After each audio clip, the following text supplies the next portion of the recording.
أعوذ بالله من الشيطان الرجيم.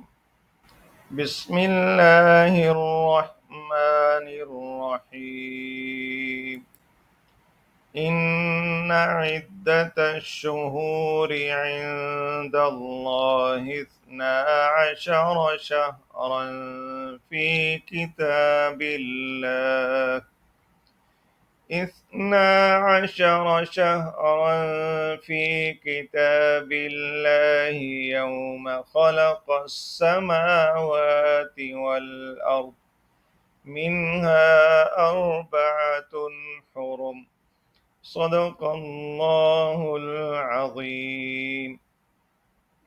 بے شک اللہ کے ہاں مہینوں کی گنتی 12 مہینے ہے اللہ کی کتاب میں، جس دن سے اللہ نے زمین اور آسمان پیدا کیے، ان میں سے 4 عزت والے ہیں۔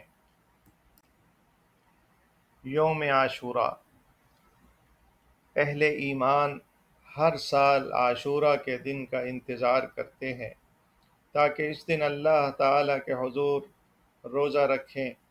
یوم عاشورہ ان بہترین دنوں میں سے ایک دن ہے جس میں گناہوں کی بخشش ہوتی ہے اور اللہ تعالیٰ کے ساتھ ایک نئے باب کا آغاز ہوتا ہے۔ بس عاشورہ کے دن کا روزہ عبادت اور دعاؤں کا اعادہ اس سے پہلے کے سال کے گناہوں کا کفارہ بن جاتا ہے۔ یوم عاشورہ کے روزے کا آغاز کب اور کیسے ہوا؟ حضرت عبداللہ ابن عباس رضی اللہ عنہما سے روایت ہے، انہوں نے فرمایا کہ رسول اللہ صلی اللہ علیہ وسلم جب مدینہ تشریف لائے اور یہودیوں کو عاشورہ کے دن روزہ رکھتے ہوئے دیکھا تو آپ صلی اللہ علیہ وسلم نے فرمایا کہ یہ کیا ہے؟ انہوں نے کہا، یہ ایک نیکی کا دن ہے، یہ وہ دن ہے جس دن اللہ تعالیٰ نے موسیٰ علیہ السلام اور ان کی قوم بنی اسرائیل کو فرعون اور اس کی قوم کے ظلم و ستم سے نجات دی، تو موسیٰ علیہ السلام نے روزہ رکھا۔ پھر رسول اللہ صلی اللہ علیہ وسلم نے فرمایا، میں تم سے زیادہ حقدار ہوں کہ روزہ رکھوں جیسا موسیٰ علیہ السلام نے روزہ رکھا۔ تو آپ صلی اللہ علیہ وسلم نے روزہ رکھا اور روزہ رکھنے کا حکم دیا۔ یوم عاشورہ جہاں ہمیں روزہ کی فضیلت اور اہمیت کا پیغام دیتا ہے، وہاں ہمیں صبر و استقامت کا پیغام بھی دیتا ہے۔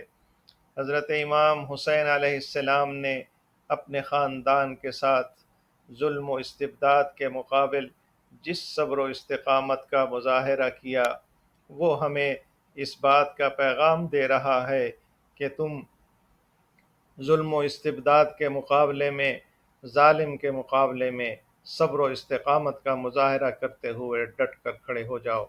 اور اس کے ساتھ ساتھ ہمیں اس بات کا بھی سبق دیتا ہے، درس دیتا ہے کہ جس طرح امام حسین علیہ السلام نے سختی کے عالم میں، تکلیف کے عالم میں، ظلم کے عالم میں نماز کو نہ چھوڑا، جان دے دی، اپنی گردن کٹوا دی، لیکن نماز کو ترک نہیں کیا، تو یہ ہمیں پیغام دیا گیا ہے کہ نماز کو کسی حالت میں بھی ترک نہیں کرنا چاہیے۔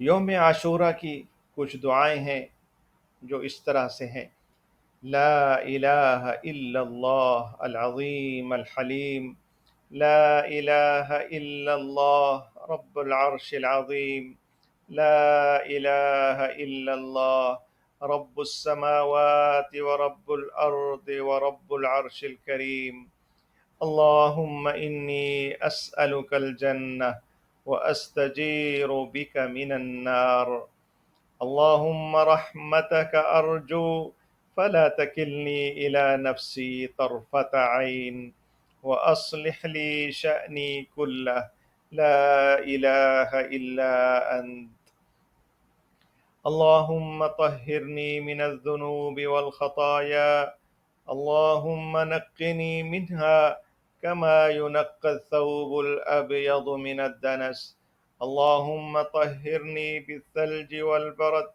والماء البارد، لا إله إلا أنت سبحانك إني كنت من الظالمين.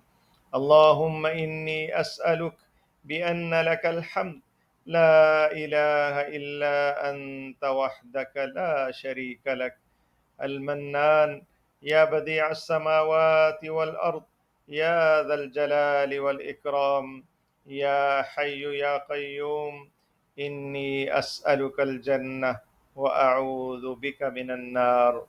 والسلام عليكم ورحمة الله وبركاته.